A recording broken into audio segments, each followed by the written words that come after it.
Hey, I'm Andy, and I'll be doing my first how-to video on how to install or remove a CPU, fan, and heatsink.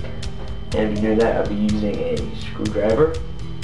That's about it. And if you don't have a CPU heatsink that it has a backplate, then you won't even need that. I'm doing it on this system. Now, note this is the type that does not require, or does require a backplate, and has 4 screws that you have to unscrew. Now, to get it out, you have to first unplug this cable, the 3-pin or 4-pin CPU fan power connector, and then with a screwdriver remove the 4 screws. Once you've done that, it should be as simple as lifting it off, and there you can see the CPU, there's the heatsink and the fan, and there are the 4 screws that were holding it up. Set that down. You can see the layer of thermal paste on the CPU.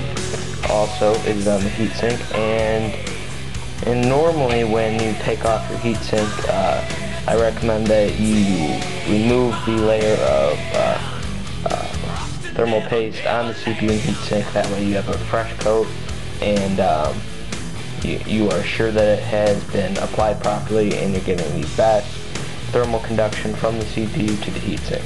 And once you've ensured that, it is as simple as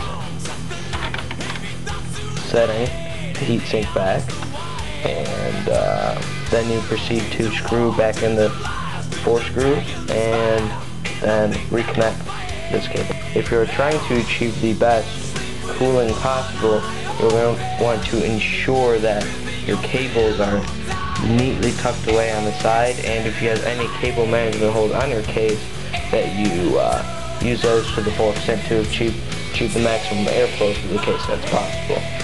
This should lower your idle and load temperatures for both your CPU, GPU, RAM, hard drives, anything else like that, and will increase system performance.